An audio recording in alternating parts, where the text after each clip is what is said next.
Hey everybody, it's Teenage Code, and if you're a beginner to Godot, then you've probably made some common mistakes in your code. So let's start off with movement code. There are tons of ways to do this, and for the most part it's just a linear line, with good code being linked to more complex thinking. The quickest, easiest code to write is a few sloppy if-then branches, with each if-then statement controlling the velocity, animation, and sprite direction. Personally, I almost always do this because I just don't care. But it's important to at least understand the better methods of movement code and why they work. We can start by getting rid of the horizontal input branches and just use math. Assuming you're using a keyboard and not a controller, if you press nothing, then the value will be 0. If you press right, then it will be +1, and if you press left, then it will be -1. So if we multiply the input by the speed variable, then we get the desired speed. Additionally, if you multiply the horizontal input by itself, the result will always just be either +1 or 0. This is cool because we can use that to multiply the animation speed scale so it's only playing when the character is moving. It's probably best just to still use an if-then statement to flip the h value, but I'm sure there's some more math you can do to shorten it if you want. So yeah, the code is shortened and it might be harder to understand right away, but it's just an example of how you can improve your code to not rely on an if-then branch so much. At the top of the big brain hierarchy, GDScript has an article on how to use state machines to fully optimize your movement code, so I'll let you check that out if you want.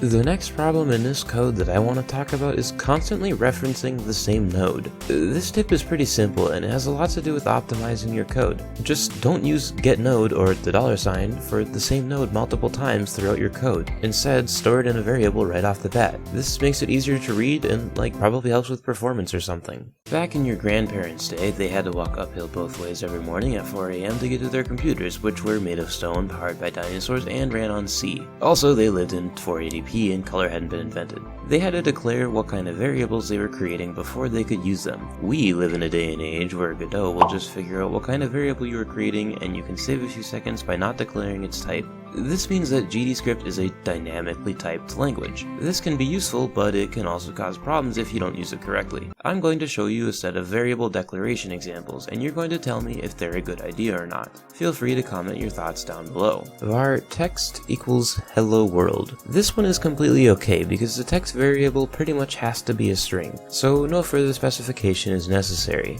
var number equals 6. This one is on the fence. The number variable could be a float or an integer, which can cause problems down the road, so just assign its type with a colon. var netx. The only time you should ever declare a variable without giving a type is if you're going to give it a value right afterwards. Additionally, netx isn't a very descriptive name, so there better be some explaining going on.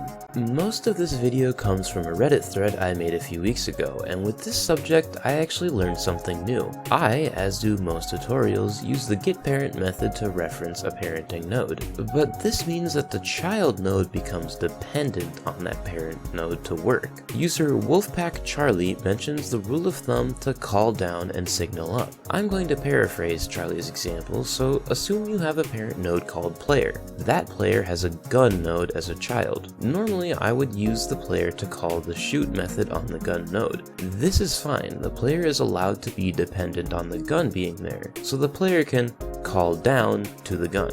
But I would then have the gun use getParent to tell the player node that the gun has shot. This is all fine and good, but what if I want to use that same gun for a different character, like an enemy or something? As Charlie puts it, you want the child scenes to be independent of their parent scenes. That way you can reuse them in another scene or test them on their own.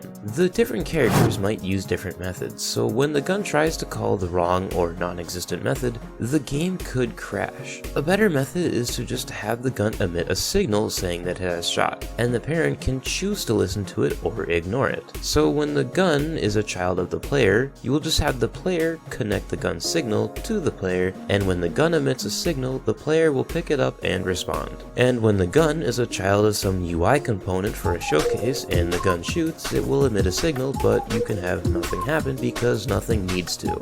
My final tip for you today is to not do anything in 3D. But if you decide to try making games in the next dimension despite my advice, just be prepared to learn a lot of vector math and other confusing 3D concepts. For example, you're not supposed to rotate anything by just adjusting the rotation properties like you normally would. This is because with 3 axes of rotation all being influenced by each other, weird things happen. Instead, you're supposed to learn about matrices and use Godot's transform.basis properties to rotate nodes because of math and stuff. Even writing movement code in 3D is quite a step up from 2D. A lot of 3D is actually pretty similar to 2D, though the main thing is just learning vector math.